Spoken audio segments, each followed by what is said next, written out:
Oh, hello. Just formatting an external USB drive. Anyway, good to see you. If you've been here before, then really great to see you again. Always welcome to come back again. That's great. Remember, please tell other people about it and share it. If you're brand new here, then good to see you. Always great to make new friends. Have a look around the website, see what videos we got. If you find some particularly useful, then not only like them, but share them with other people and get them to subscribe. In fact, you subscribe as well to build our numbers up. So by the end of whatever month this is, we'll have another 150 subscribers to the channel. That's really great. Anyway, I always start by a little sort of short thing on a little technical thing. So what I'm going to talk about today is this rather useful thing for checking out electrical sockets.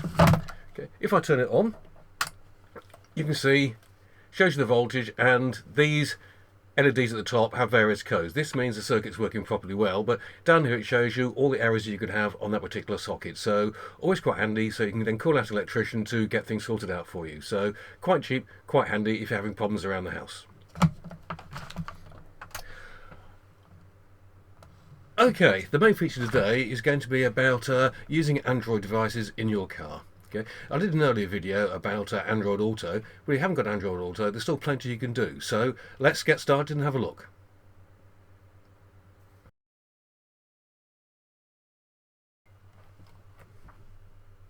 So I did an earlier video on Android Auto, and that's all about connecting your phone screen to your car. Now, a lot of people don't have Android Auto, but there's still lots that you can do with your phone. By the way, if I keep looking down away from the screen, it's because I'm actually controlling my Android phone directly, and you're seeing what's being recorded on the main screen up here. So if I look away, don't take it personally, please. So, as I said, there's much more that you can do. If you don't have Auto, then you can't touch the phone, so you need to use Gemini or Assistant to use it. Another thing, of course, because you can't touch the phone, is you need to keep it awake. Okay. Now, I use something called Caffeine from the App Store, which turns off, or I turn it on, it'll keep the screen open indefinitely. So I'd recommend that you actually have it plugged in at the same time. So there we go, that was Caffeine. One of the good things that you can do is that you can download maps offline to save your data and roaming costs, particularly when you're abroad. And it's quite simple to do that. If we go to Maps, we look for somewhere we'd like to be, such as Buenos Aires here. I'll then tap on the icon, down to Offline Maps, and select your own map. Move around to find the area that you want. You can zoom in and out as well. You can see the amount, how much download we use down there, and just tap download. Off we go. Tap the three dots and we can rename it as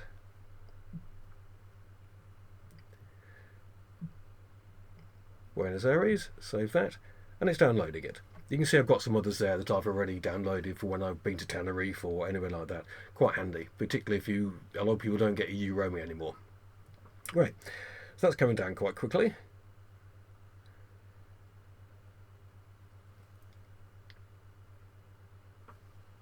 Okay, we're downloading quite a lot of Wi-Fi at the moment, but it's coming down. We'll be there in a moment. Okay. The good thing about having offline maps is as long as you've got GPS, then it's going to work for you and tell you where you need to go and give you navigation, all those sorts of things. And if you're lost, it tells you where you are. The only bad thing about being offline is it's not actively checking the route for delays. So when I'm in the UK, or I do have a free service, then I will use the online maps so that I'm able to find there it is, load it up, and you can zoom in and out and do all the things that you'd normally do. Okay, great, that's useful. Okay. Another thing you can do is you can say, "Okay, Google," and you get it to do things. Send a text to John Batch.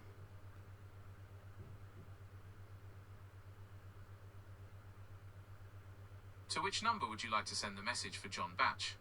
Mobile. You can choose from mobile +447906 218776. Work +4418657481997. Mobile. Please tell me what message you would like to send to John Batch on his mobile. This is showing all my subscribers how to send a text. Sure. Message to John Batch saying, "This is show all my subscribers how to send a text. Ready to send it? Send. Sending it now. There you go. So we just sent a text, so you can see a message has come in. Okay. Okay, Google, show my messages. And there you can see that's how to show all your text and see what's going on. So you can send a text, you can look at text, things like that. Okay. You can also do really handy things like make appointments by using your voice. Let's have a go. Okay, Google, make an appointment in my calendar. I can help you make an appointment in your calendar. What is the title of the appointment and when would you like it to be? Demonstration event at noon tomorrow. A demonstration event has been created for you in your calendar for tomorrow, July 31st, 2025, from 12 p.m. to 1 p.m. Okay, Google, open my calendar. Okay, and there you are. Somebody's created automatically just by using my voice when I'm in the car. So, really handy thing to be able to use. I enjoy it very much, and that's good. So, as usual, been great fun making this video. Hope you found it useful. It's been quite a short one this time. If you did find it useful, then please do like it.